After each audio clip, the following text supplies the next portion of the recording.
kufanya demo na ile actual business ambayo plani kwa miaka 5 lakini ikafanikiwa ndani ya miaka 5, kwamba ikitokea nimefeli bwana, mimi nitafanya 1 2 3.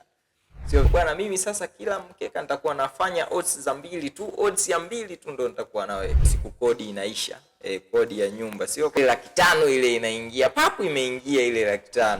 Ya mtaji ulioweka ndo hela ya ada. Nataka jinsi ya kubaki kwenye plan.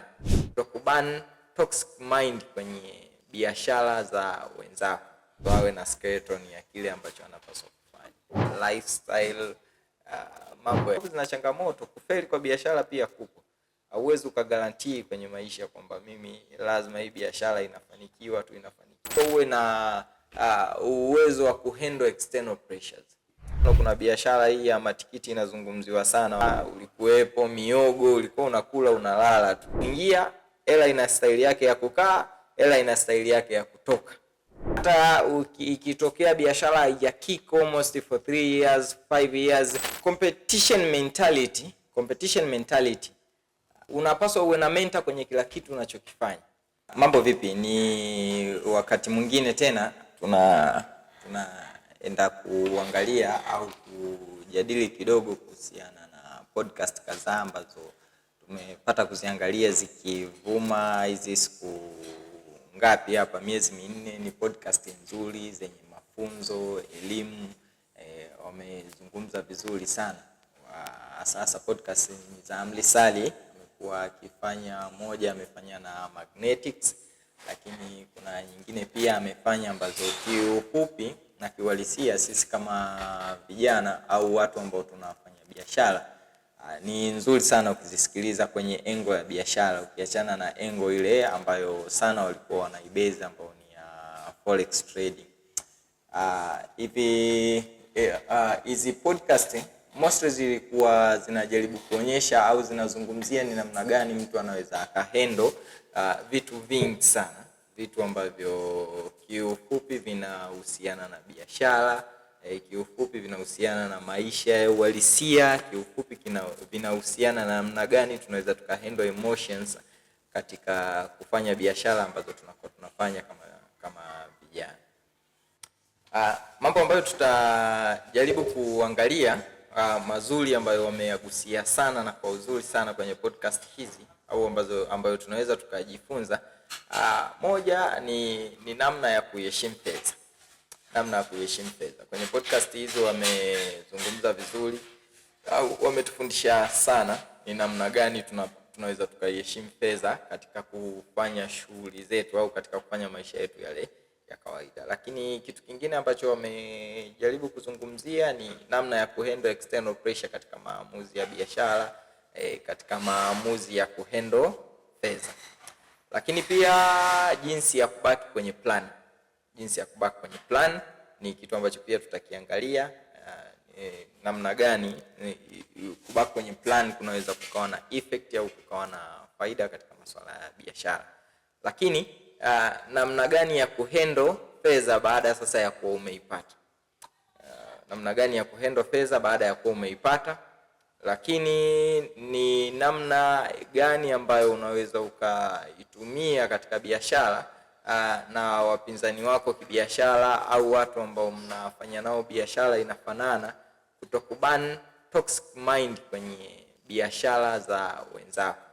Ni moja kati ya vitu pia wamevizungumzia na ni vizuri ambavyo pia vinaweza vikatufanya sisi tukaboresha au tukabadilisha lifestyle au baadhi ya vitu ambavyo tunavifanya. Lakini pia kukosea, makosa kwenye biashara. Makosa kwenye biashara ni kitu pia ambacho tutakizungumza pia, wamejaribu kufundisha na kuelekeza kwa uzuri. Jinsi ya kubaki kwenye plan pia tutaangalia jinsi ya kubaki kwenye plan. Lakini mwisho tutaangalia juu ya utofauti uliopo kati ya kufanya demo na ile actual business ambayo mtu anakuwa anaifanya.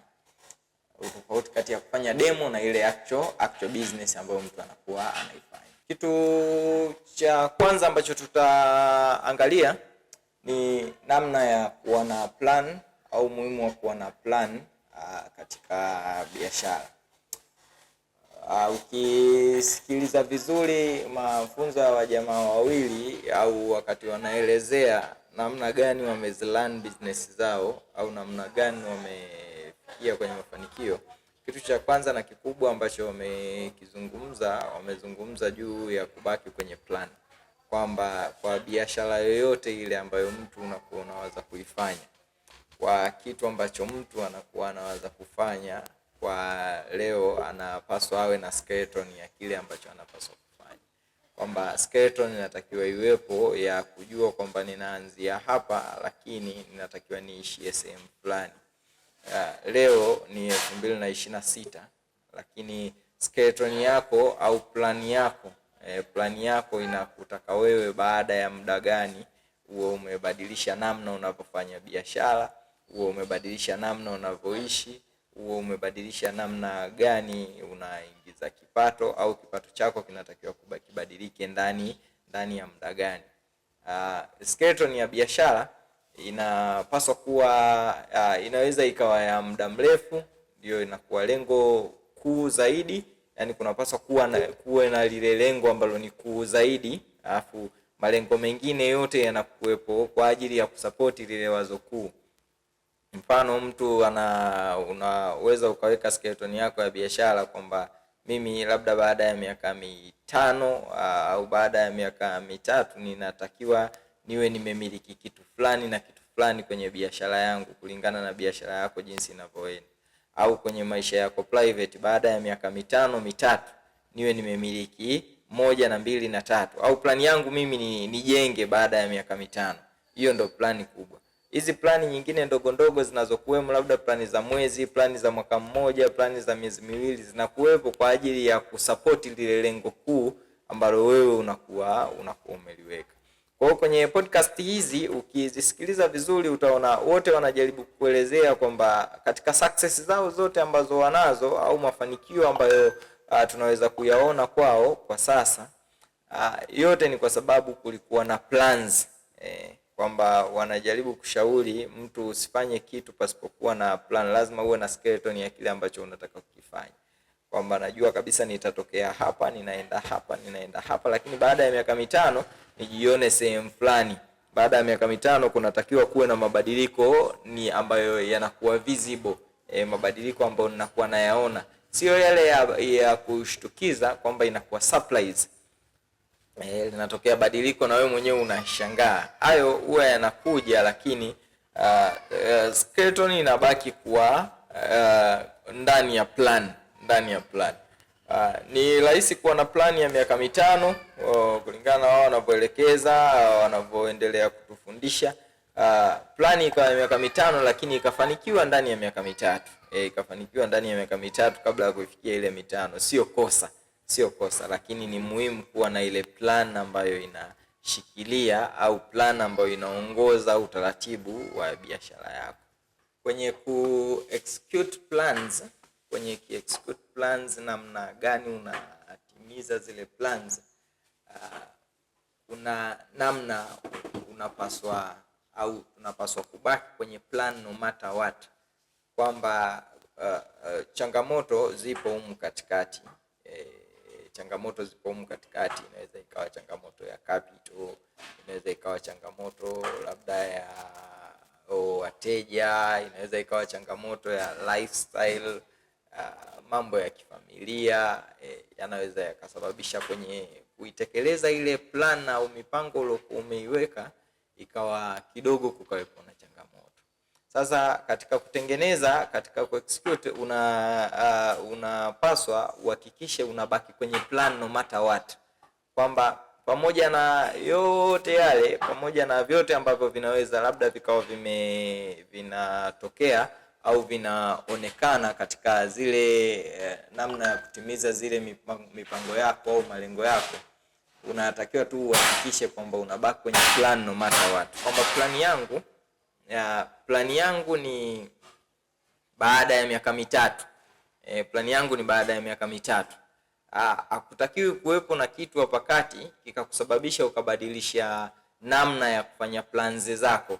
Labda ikatokea let's say ukawa na shida na fedha zaidi, umewekeza milioni 2, umewekeza milioni 1, unajua kabisa hii nitaizungusha ndani ya miaka 3 au nitaizungusha ndani ya miaka 2, ndo nimejiwekea hayo malengo nione matokeo yake. Sasa isitokee sababu yoyote ukaenda nje ya plan ndani ya huo muda, kwa sababu labda yoyote ile ambayo inaweza ikajitokeza kwamba ninahitaji fedha ya haraka. Sasa kwa sababu unahitaji fedha ya haraka, unajikuta kwenye ule mtaji wako uliokuwa umeweka, labda umeweka 500,000 kwa ajili ya biashara.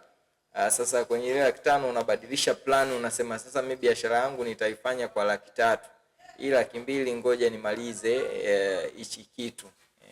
Tayari umetoka nje ya plan, tayari umetoka nje ya mipango ile ambayo ulikuwa umejiwekea wewe mwenyewe. Kwa namna mojawapo ni kubaki kwenye ile plan no matter what, kwamba kile kinachojitokeza hapo kati kisiwe sababu ya wewe kubadilisha plan yako. Lakini vile vile katika kuplan unapaswa uwe na tunasema unapaswa uwe na backup plan. Unapaswa uwe na backup plan. Ndio umeplan kitu, lakini in business everything fails. In business sometimes kuna vitu vina fail. Ukifanya biashara ndo utajua ili swala kwamba biashara huwa inakuwa sahihi, sio kuwa na matatizo yoyote kama hauifanyi wewe. Lakini ikishakuwa wewe ndo unaifanya, sasa unapaswa ulinde mtaji, unapaswa uhakikishe unakuwa kwenye ile biashara yako, ndo unakuja kugundua kuwa biashara pia zina changamoto. Kwa hiyo kwa sababu zina changamoto, kufeli kwa biashara pia kupo.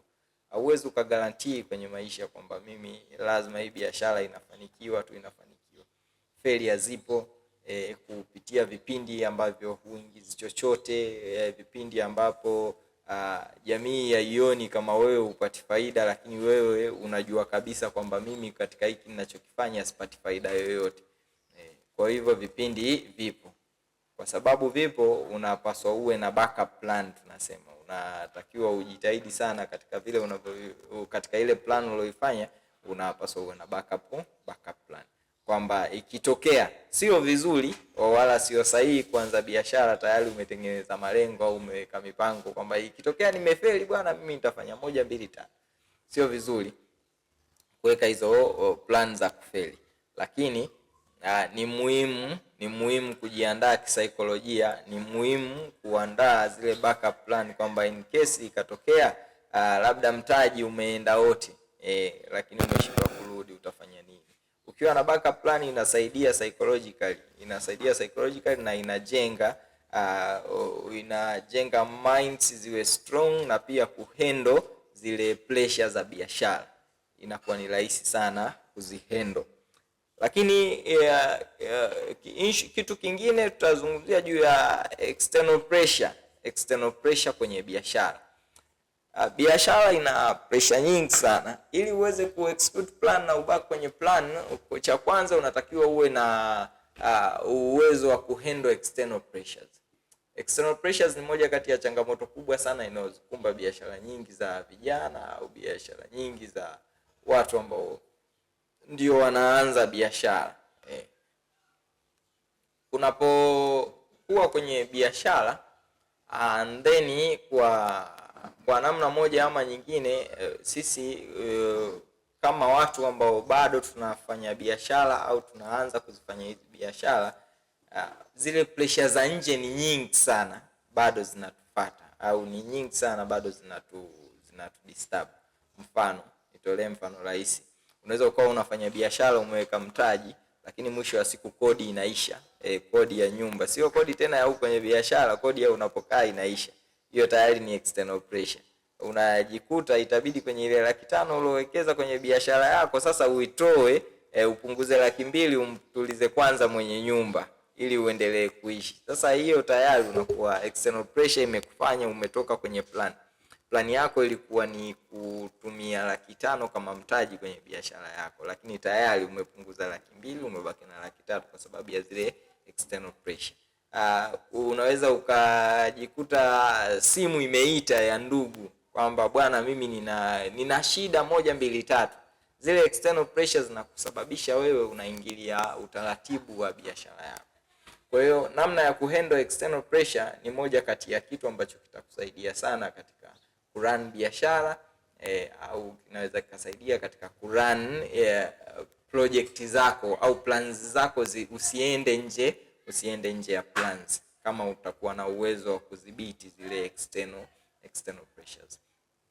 Nitolee mfano rahisi ambao unahisi itakuwa vijana wengi sasa hivi wanafanya betting, au naweza nikasema wanashiriki katika kufanya betting. Unaweza ukawa umejiwekea malengo yako kwamba bwana, mimi sasa kila mkeka nitakuwa nafanya odds za 2 tu, odds ya 2 tu ndo nitakuwa naweka. Umeenda na plani yako, umesema mimi mtaji wangu nitaanza na 20,000. Odds ya 2 najua nikifanikiwa tayari nina 40,000. Nimetolea huo mfano kwa sababu vijana wengi wako huko, japokuwa sio mifano sahihi sana ya kutoa au ya kuhamasisha vijana. Lakini kwa sababu ya external pressure, labda kuna kodi unapaswa ulipe ndani ya mwezi huo, unabadilisha malengo. Unaanza kusema sasa hizi odds 2 hizi sitaweza kumlipa mwenye nyumba. Unaanza kuwaza kwamba sasa ngoja nifanye odds 4. Katika kubadilisha mpango kazi wako, ndio mwanzo wa anguko la kile ambacho ulikuwa unakusudia kufanya.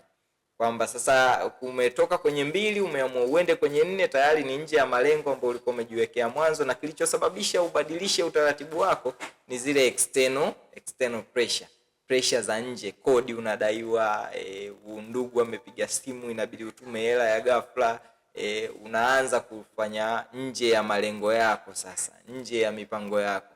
Hiyo ndo moja kati ya sababu ambazo pia zinaweza zikapelekea anguko au kufeli kwa kile ambacho wewe unakusudia kufanya katika labda uwekezaji wako, katika biashara, ukiruhusu zile external pressure zikuingie.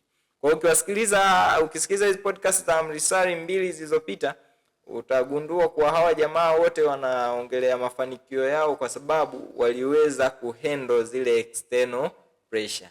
Lakini pia maanguko yao, mfano ukisikiliza Magnetics wakati anaelezea na kilichosababisha akaenda chini, utaona kabisa kwamba external pressures ndo zilikuja zikampelekea Magnetics akarudi chini tena.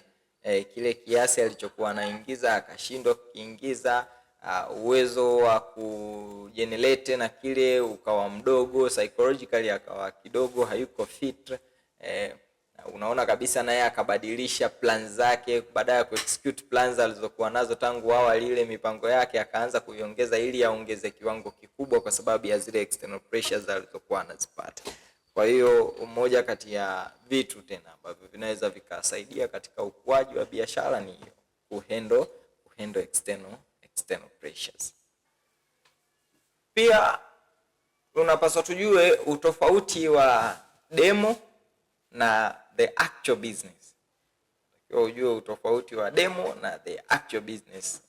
Unajua kabla ya kuanza huwa tunakuwa na ile kwenye mind tunakuwa na biashara ambayo tayari iko kwenye makaratasi, kwamba naweza nikafanya 1 2 3, nikifanya hili napata faida, labda faida yangu itakuwa ni 10,000 katika kila kitu, au faida yangu itakuwa ni 2,000 katika kila kitu ninachokifanya.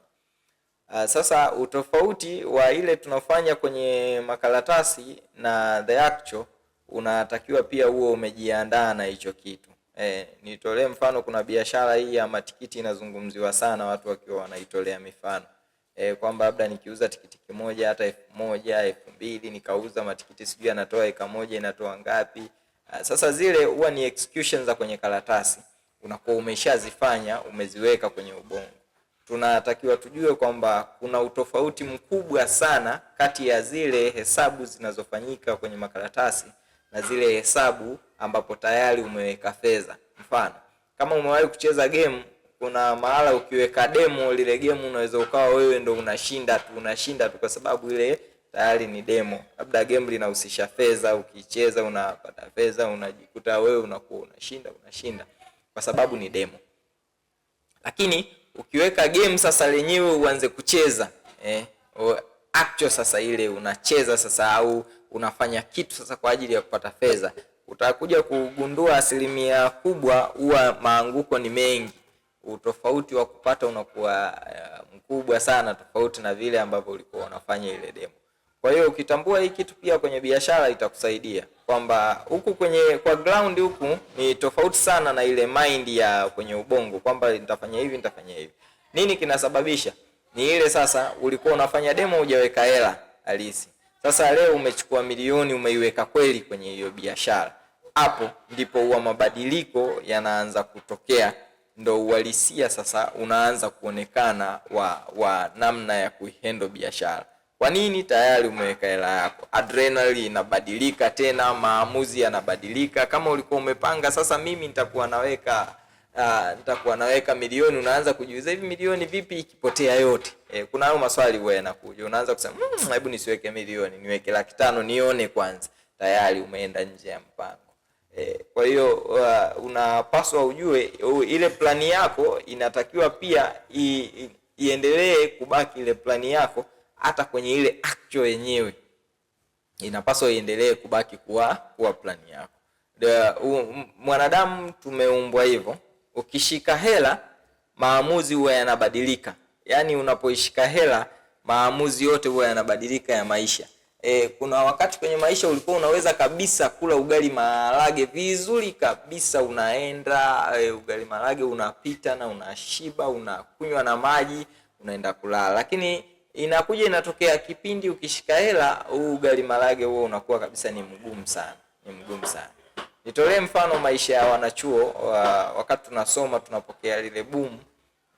Wakati boom limeisha, uwezekano wa kula ugali dagaa ulikuwepo, miogo ulikuwa unakula unalala tu.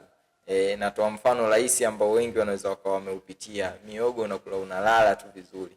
Lakini changamoto ilikuwa inakuja kile kipindi tunapokea hela ile 500,000 ile inaingia, papu imeingia ile 500,000.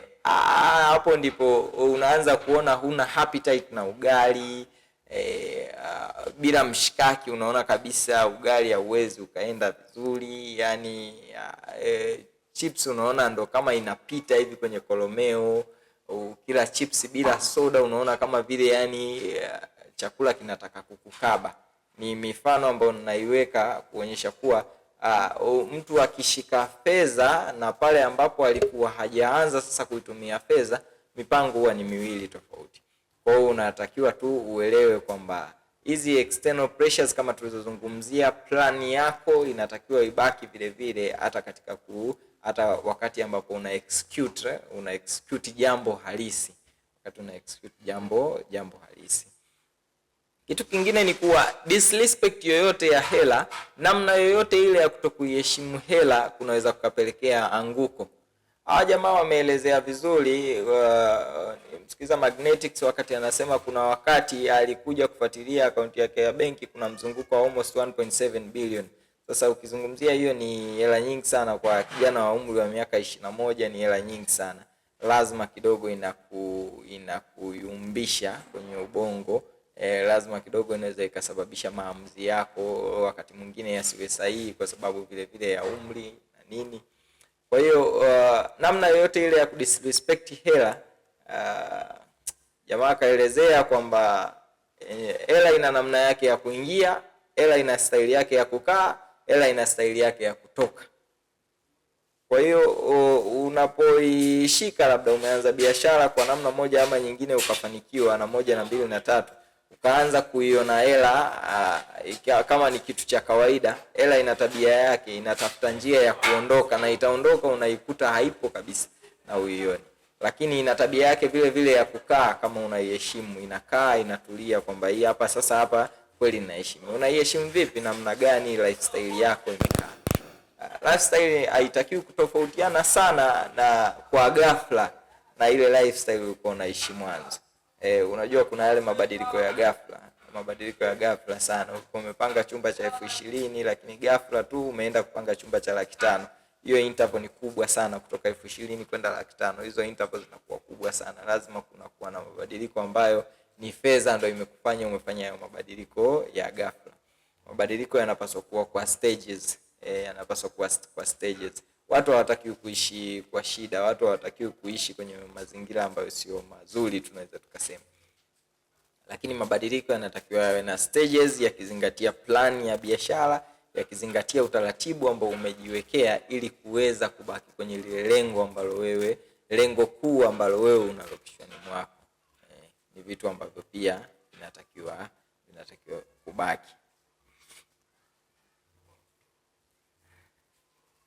Lakini kingine ni kuwa real na kwenye ubongo wako.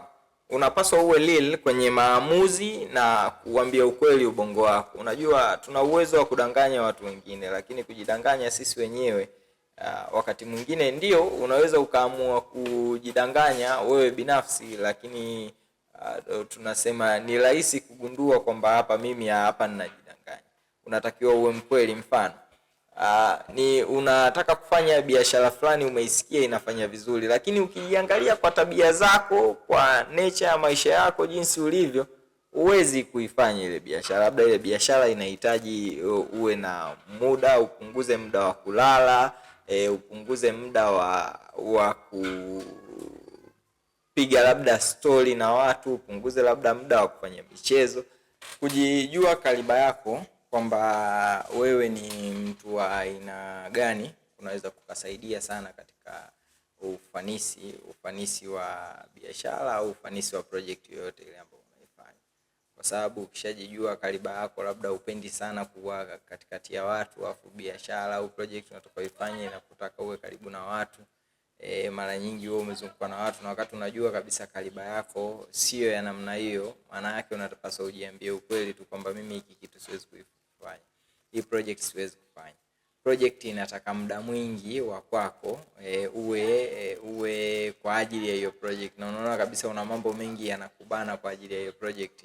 Ni vizuri ukajiambia nafsi kwamba ili swala haliwezekani. Ni sawa sawa na yule mtu ambaye anafuatwa na mtu kuomba ushauri kwamba bwana, mimi nataka nifanye 1 2 3. Unaonaje? Lakini mtu anamueleza ukweli, anambia wewe kwa tabia yako au kwa kaliba yako huwezi kufanya hii biashara. Hii biashara ngumu kwa upande wako, au hii project ngumu kwa upande wako, kwa sababu labda una aibu au wewe huwezi kukaa katikati ya watu. Kwa hiyo ni vizuri kujieleza ukweli. Ni moja kati ya vitu ambavyo vinasaidia sana katika kulanz project ambazo zinaweza zikawa na mafanikio. Lakini kitu kingine, tuna jamaa walijaribu kuelezea eleza tu kwa uzuri kwamba moja kati ya vitu ambavyo tunapaswa tuvielewe kwa umakini bila hata kuwa na wasiwasi ni kwamba kukosea ni sehemu ya project. Yani wanadamu tumeumbwa kukosea. Yani kuna wakati unakosea sio kwa sababu hujui, sio kwa sababu labda wewe ni mzembe, sio kwa sababu hujui unachokifanya. Hapana. Ni sehemu ya kujifunza. Yani unatakiwa ujifunze kwamba pale unapokosea unajua kwamba hapa sasa niko najifunza kitu kipya. Unakuwa umeingiza kitu kipya kwamba kumbe nikifanyia 1 2 3 nakuwa nimekosea, nakuwa nimeharibu.